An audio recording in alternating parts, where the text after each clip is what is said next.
Creative Content Production pembelajaran PAI. Jadi mungkin di PJJ ini ada ini ya, istilah-istilah mata kuliahnya keren, kadang menggunakan bahasa Inggris ya, ya kita perlu kemudian adaptasi atau memahaminya secara ringan ya, tentang apa itu Creative Content Production pembelajaran PAI. Jadi Bapak Ibu sebagai calon sarjana pendidikan agama Islam, nah nanti PAI ini begini Bu, Bapak Ibu nanti kewenangan mengajarnya itu bisa jadi guru bidang mata pelajaran di SD sebagai guru PAI, dan budi pekerti di SMP sebagai guru PAI dan budi pekerti di SMA, SMK sebagai guru PAI dan budi pekerti. Kalau Ibu mau lari ke MI itu ada istilah guru kelas, harus lulusan dari PGMI. Nah, kalau PAI itu dia bisa mengajar bidang studi fikih, akidah, akhlak. Kemudian ada lagi selain akidah dengan akhlak, Al-Quran dan hadis. Kalau bahasa Arab nggak bisa ya Bu, nggak boleh, karena bahasa Arab itu sudah ada gurunya khusus di bidang bahasa Arab. Di MTS juga sama, nggak ada guru kelas, Ibu bisa mengampu mata pelajaran akidah, akhlak, Al-Quran, hadis, fikih, dan tarikh atau kemudian SKI. Itu kewenangan calon guru PAI ketika dia berkiprah di dunia pendidikan, baik di sekolah ataupun madrasah. Nah, kaitannya dengan Creative Content Production juga dalam pertemuan ini kita akan belajar tentang bagaimana menciptakan konten pembelajaran yang inovatif dan menarik. Jadi tentu yang namanya konten pembelajaran itu, jadi konten itu ya muatan karya seseorang di dalam bidang pembelajaran yang menarik, yang inovatif, menggunakan bantuan media. Media itu bisa berupa teks, kemudian bisa berupa gambar, bisa berupa audio, dan bisa juga berupa video. Nah, ini kemudian, ya bentar saya screenshot juga buat bukti saya.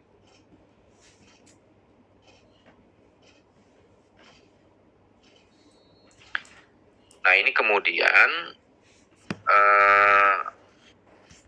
penggunaan semacam ini, media-media seperti ini adalah media-media mutakhir yang sekarang kemudian kenapa pembelajaran itu harus mengikuti perkembangan zaman ya, karena memang tuntutan media itu seiring dengan berjalannya waktu, ada kedinamisan. Dulu orang itu hanya belajar menggunakan kapur tulis dan papan tulis misalkan. Kemudian berkembang lagi karena mungkin papan tulis dan kapur tulis itu kotor, banyak debu, kemudian berubah menjadi whiteboard, papan tulis dengan spidol misalkan dan lain sebagainya, sehingga tidak ada lagi debu-debu dan lain sebagainya. Sekarang tulisan-tulisan itu tidak lagi kemudian menggunakan itu, tapi menggunakan misalkan layar infocus, tinggal colok, gurunya ngetik di komputer, bisa dilihat oleh siswanya dan lain sebagainya. Nah, mata kuliah kita itu Creative Content Production itu, jadi muara akhirnya nanti UASnya saya kemudian memberikan tugas kepada Bapak Ibu untuk menciptakan konten pembelajaran. Dan konten pembelajaran itu bisa dari teks, bisa dari gambar, bisa dari audio, dan bisa dari video tentang materi-materi pendidikan agama Islam yang ada di sekolah atau madrasah. Nanti saya bagi kemudian materinya, Ibu dapatnya misalkan di madrasah aliyah kelas sekian materinya tentang ini. Bagaimana materi itu kemudian konten pembelajarannya diciptakan oleh Bapak Ibu menggunakan tadi bantuan media seperti teks. Contoh misalkan,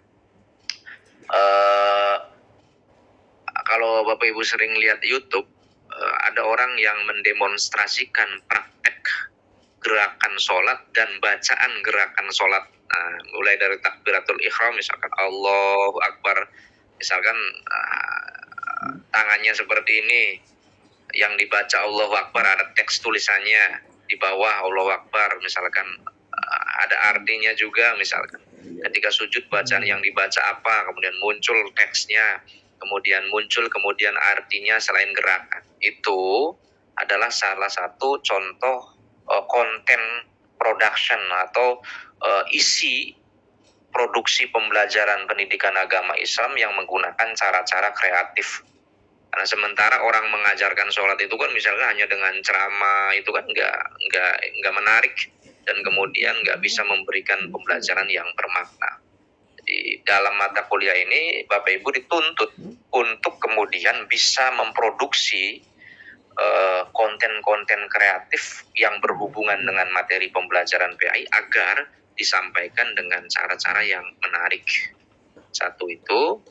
Kemudian bisa Bapak milih konten yang berupa teks, misalkan konten yang berupa gambar, konten yang berupa audio misalkan, atau konten yang berupa video, ada suaranya, kemudian ada gambarnya, ada teksnya juga, itu berupa video.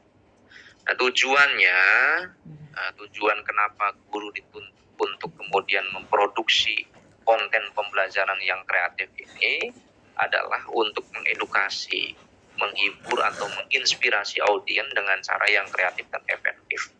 Dalam konteks pendidikan termasuk kemudian PAI, kita tahu bahwa kemudian guru PAI itu kan gini ya Bu. Dulu saya pernah jadi guru PAI di sekolah dasar sebelum ke dosen itu selama 4 tahun sehingga saya pensiun muda. Saya cerita gini Bu. Ini nggak tahu apakah sama kasusnya di daerah Bapak Ibu juga.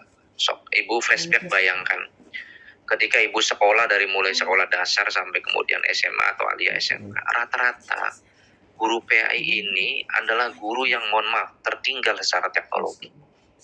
Dari sisi performan guru PAI itu kemudian ya inilah nggak menarik lah. Kadang kemudian pecinya sudah lama sehingga warnanya sudah pudar dari hitam sudah kemerahan. Bajunya kemudian baju dinasnya nggak disetrika, bahkan disetrikanya pun udah lama, lipatannya sudah terlihat. Sepatunya kemudian semirnya sudah pudar sehingga terlihat sebagai sosok yang secara performan kurang bisa menampilkan diri sebagai guru yang guru yang fashionable, guru yang secara fashion itu kemudian mengikuti kekinian dan hampir rata-rata tua, komunikasinya kurang bagus misalkan dengan yang lain, penguasaan teknologinya juga tertinggal. Jadi problem guru PAI dulu tuh saya mengalami bahwa guru PAI itu ya seperti itu, mayoritas ya, walaupun tidak semuanya. Ada juga guru PAI yang fashionable, guru PAI yang adaptatif dengan teknologi dan lain sebagainya, tapi itu minim. Rata-rata mayoritas ya guru PAI itu tertinggal. Nah, sehingga dengan cara-cara selain perbaikan performa guru PAI, ternyata anak-anak itu tidak menyukai pembelajaran PAI. Salah satunya disebabkan karena guru PAI kurang kreatif dalam menyampaikan materi. Guru PAI menyampaikan materi hanya dengan cerita-cerita zaman dahulu, cerita-cerita Nabi, cerita-cerita Rasul, mengenal tugas-tugas malaikat, dan dia tidak mengambil isu-isu aktual yang bisa dihubungkan atau bisa dikorelasikan dengan kemudian agama yang punya konsekuensi hukum misalkan. Jadi perumpamaan itu ya perumpamaan zaman dahulu yang kemudian terus diulang-ulang, tidak ada kemudian pembaharuan yang sifatnya kasuistis. Bolehlah kemudian itu pernah terjadi. Setiap kejadian sekarang itu kan sejarah itu kan siklusnya adalah berulang. Jadi masa depan itu pasti pernah terjadi di masa lalu. Nah sehingga seringkali kemudian guru PAI menggunakan masa lalu sebagai contoh atau sebagai perumpamaan pada anak-anak, tidak mengkorelasikan masa lalu tersebut pernah juga terjadi juga pada masa sekarang. Nah, satu itu, sehingga dalam konteks pendidikan, kalau guru PAI mampu memproduksi pembelajaran dengan konten-konten kreatif seperti ini, kalau Bapak Ibu kan lihat di TikTok, di Instagram, kemudian di Reel, banyak orang-orang yang mengajarkan pengetahuan secara ini ya, secara hanya durasinya misalkan 1 menit kurang atau setengah menit dan lain sebagainya, dibuat video pendek tapi lebih berkesan dan lebih mengena misalkan seperti itu. Dan anak-anak bisa mengaksesnya kapanpun tanpa harus kemudian dia bertemu dengan gurunya di kelas. Barangkali kemudian lupa di kelasnya, dia bisa melihat kemudian video-video yang dibuat oleh gurunya atau konten-konten kreatif oleh gurunya. Dan terus terang saya gini Bu, ketika saya melihat Facebook itu kan yang namanya kreatif konten sekarang, itu justru banyak ibu-ibu yang mohon maaf ya tidak berfaedah. Jadi konten kreator itu ibu-ibu itu sekarang lucu-lucu lah, lucu-lucu ya, sifatnya mungkin hanya sifatnya entertainment ya, hiburan lah, tidak ada nilai edukatifnya. Kalau ibu mau jadi konten kreator yang punya nilai edukatif, itu memang harus ada distingsi atau ciri khas. Kalau hanya dia ngeposting aktivitas sehari-hari, yang masak, ya semua juga hampir rata-rata kontennya seperti itu. Coba ibu harus fokus ke konten PAI, misalkan ibu memproduksi pembelajaran PAI dengan cara-cara kreatif, terus konsisten, tidak ada kemudian yang penting tidak dimonetasi yang sifatnya kemudian dia menjiplak atau plagiat karya orang lain. Terus ibu-ibu sekarang kan gitu, masak di ini karena dia ngejar ini ya, ngejar kemudian ditonton oleh sekian banyak orang dan lain sebagainya. Bahkan Meta Facebooknya mengirimkan nilai dolarnya harus ke tahap ini. Nggak tahu ada nggak yang sudah sukses, yang sudah dia dapat dolar misalkan masuk ke rekeningnya, itu pokoknya lucu lah. Dan itu hampir rata-rata saya cerita itu ibunya teman-teman saya yang mohon maaf ya, udah dia mungkin di zaman dulu nggak punya HP, tiba-tiba sekarang punya HP ya dengan cara-cara seperti itu. Sehingga kemudian menurut saya agak lucu juga lah, walaupun sifatnya hiburan. Walaupun mereka juga udah memberikan hashtag yang tidak suka abaikan saja misalkan, karena dia ini ya gaya-gayanya sendiri. Oke, kita lanjut. Satu itu ya. Kemudian istilah pendidikan agama Islam ini sebagai sebuah proses pengajaran yang bertujuan untuk menanamkan pengetahuan, pemahaman, dan pengamalan ajaran agama Islam kepada individu. PAI ini tadi seperti yang saya sebutkan mencakup akidah, ibadah, akhlak, dan sejarah Islam, serta bertujuan membentuk karakter yang sesuai dengan nilai-nilai Islam dalam kehidupan sehari-hari. Nah, kreatif content production dalam pembelajaran pendidikan agama Islam merujuk pada pengembangan materi ajar yang inovatif dan menarik untuk meningkatkan pemahaman dan minat siswa terhadap agama Islam. Jadi tujuannya untuk tadi Bu, meningkatkan pemahaman dan minat siswa terhadap agama Islam. Jadi materinya tetap Bu, materinya tetap, misalkan tentang iman kepada malaikat Allah, atau misalkan materinya tentang mengenal Rasul-Rasul Allah, cerita tentang Nabi Ibrahim misalkan. Jadi hanya saja bagaimana materi itu disampaikan menggunakan teknologi tadi, menggunakan teknologi yang berupa teks, berupa gambar, berupa kemudian audio, berupa kemudian video. Jadi bagaimana materi-materi itu dikreativitaskan oleh ibu dengan bantuan media. Begitu. Walaupun ibu dirasa yakin dan sudah mampu bisa melakukan pembelajarannya dengan menggunakan ceramah misalkan, atau dengan menggunakan menulis dan lain sebagainya. Kalau ibu mempraktekannya atau memperagakannya secara langsung di hadapan siswa, dan itu menurut ibu efektif. Tapi tuntutan mata kuliah ini ibu harus mendesain ulang cara penyampaian itu menggunakan filter teknologi. Nah, nanti tugas akhirnya akan seperti itu. Ibu buat video ataupun buat teknologi itu gini ya Bu. Contoh ibu ingin memperagakan post atau menyampaikan materi menggunakan link, misal klik, misalkan ingin tahu iman kepada malaikat, diklik tulisannya kemudian muncul nama-nama malaikat, klik muncul nama-nama Rasul, kemudian setelah itu ada evaluasinya. Ketika ibu klik kemudian exam, ujian, ada pertanyaan-pertanyaan terkait dengan materi yang sudah Ibu sampaikan, langsung muncul nilai. Anda dapat nilai 80. Itu namanya kreatif konten. Jadi bantuan-bantuan teknologi tersebut kemudian diharapkan untuk supaya Bapak Ibu melakukan pembelajaran secara inovatif dan menarik ya, secara inovatif dan menarik. Oke, kita lanjut. Nah, ini elemen penting ini aspek penting dalam produksi konten kreatif untuk mata pelajaran PAI. Satu, tentang penggunaan multimedia. Jadi tadi video pembelajaran. Ada interaktif dan partisipatif. Jadi ada yang sifatnya kemudian menggunakan media, ada yang interaktif dan partisipatif seperti kuis, game, itu ada diskusi kelompok, misal ada proyek kreatif, ada proyek seni misalkan, ada yang berhubungan dengan nilai-nilai Islam, ada penulisan kreatif, cerita pendek, puisi, artikel, dan lain sebagainya. Tapi aksesnya tetap harus berbasis teknologi ya Bu. Kemudian ada integrasi teknologi, ada aplikasi pembelajaran misalkan. Aplikasi pembelajaran itu contoh gini misalkan Bu. Ibu mengajarkan tentang materi waris, pembagian waris. Bisa nggak Bapak Ibu menciptakan sebuah aplikasi khusus yang ketika kemudian ditulis anak laki-lakinya berapa, namanya siapa, anak perempuannya siapa, misalkan ada nggak saudara ini dan lain sebagainya, peninggalan warisan ayahnya dijumlahkan dalam bentuk uang sekian ratus juta misalkan, kemudian diklik muncul semua pembagiannya sudah sesuai dengan kaidah Islam misalkan dan lain sebagainya. Itu namanya creative content production dalam pembelajaran PAI. Yang penting kemudian kaidah-kaidah hukumnya sudah terverifikasi bahwa aplikasi itu udah bener, dia menggunakan madhabnya siapa misalkan dan lain sebagainya. Seperti salah satu contoh creative content production pembelajaran PAI.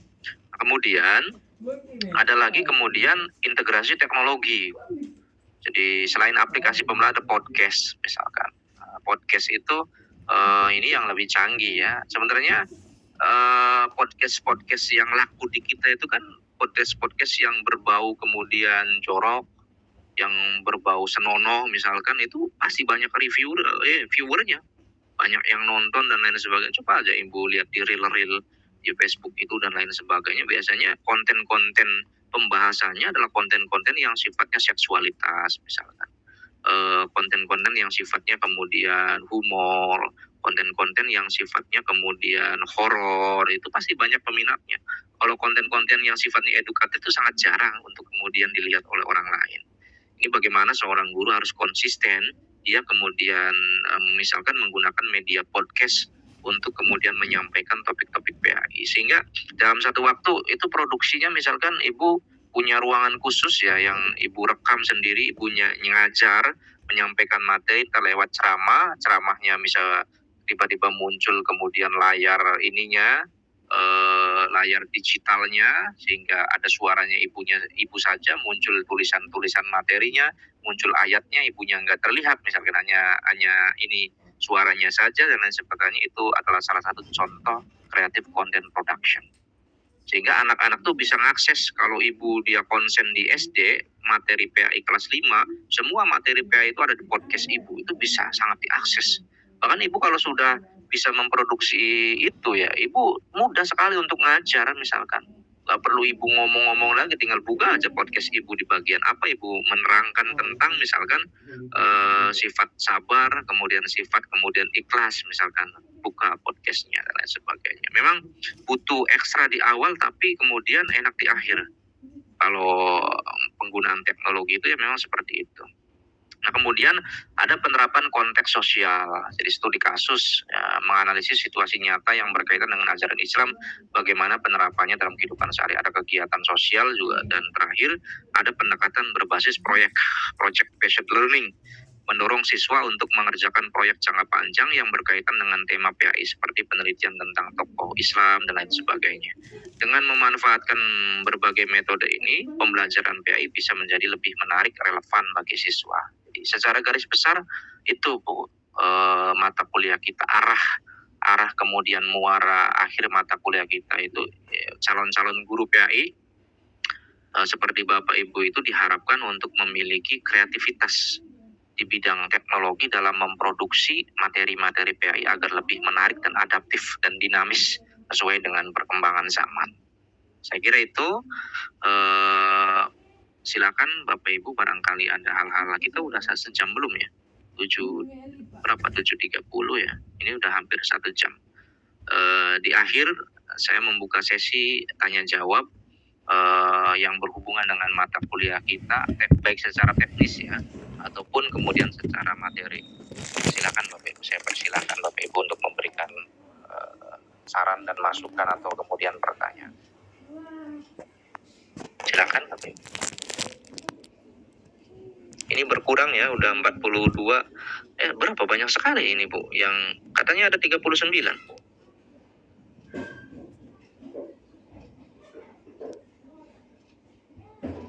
Oh, double ya. Miss Jaya, AKP, silakan.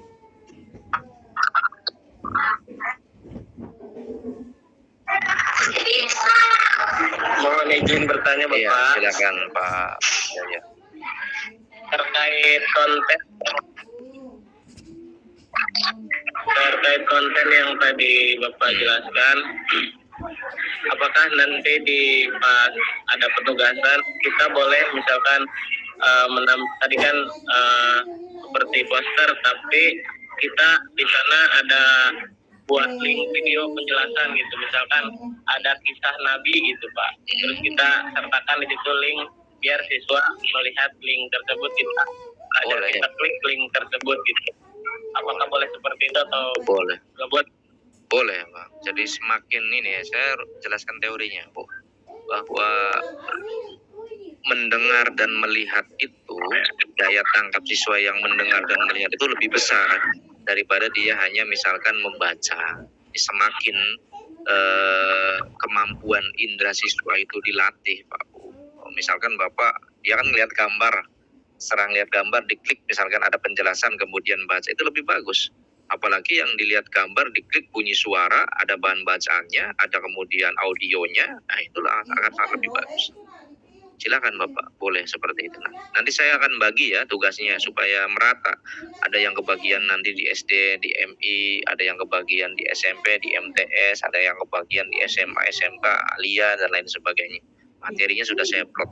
Jadi tidak boleh milih sendiri. Kalau milih sendiri materinya nanti akan bertumpu, semuanya bertemu di SD semua, sehingga tidak ada kemudian klasifikasi.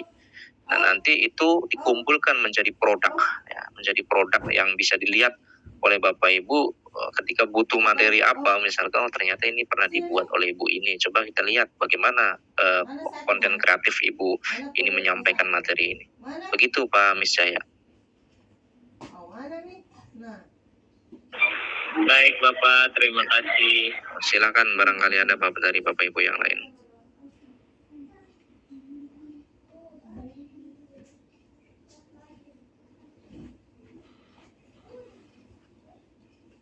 Silakan Bapak Ibu, ada lagi yang lain?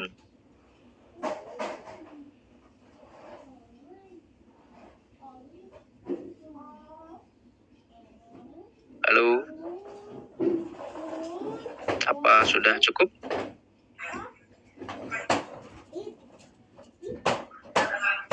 Nanti ketua ini Ibu Nelly Parawali, silakan.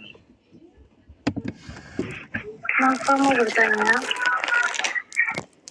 kalau misalkan belum bisa membuat film gitu yang harus Halo Bu, suaranya kecil sekali ya Bu. Bisa enggak bantuan gitu. Gimana Bu, suaranya kecil sekali Bu?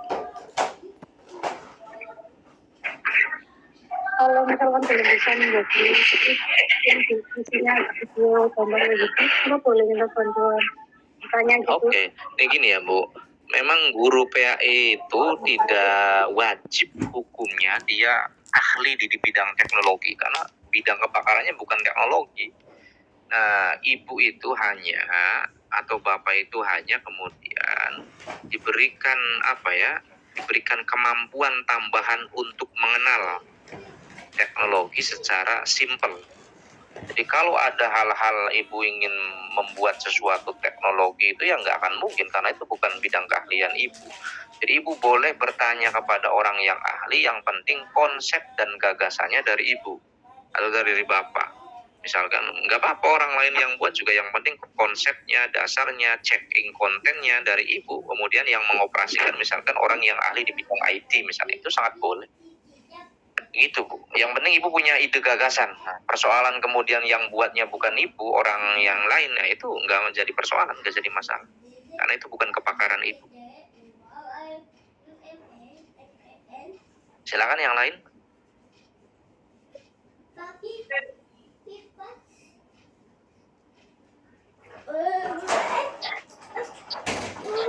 Halo. Saya stop sharing biar saya bisa screenshot.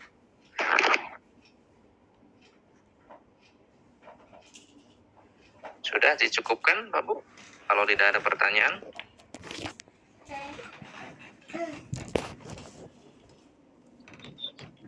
Oke, ketua kelas.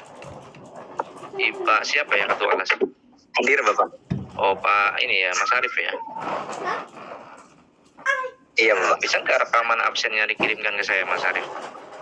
Daftar ininya atau manual? Gimana Bapak? Absen yang hadir nih, yang hadir mengikuti Google Meet nih, bisa nggak dia ditarik secara otomatis? Sepertinya harus manual Bapak. Manual, oke, nggak apa-apa. Silakan dikirim aja nama-namanya manual. Dan Ibu Nur Rahmadina nanti kirimkan hasil rekamannya ke saya ya Bu. Siap, Pak. Halo Ibu.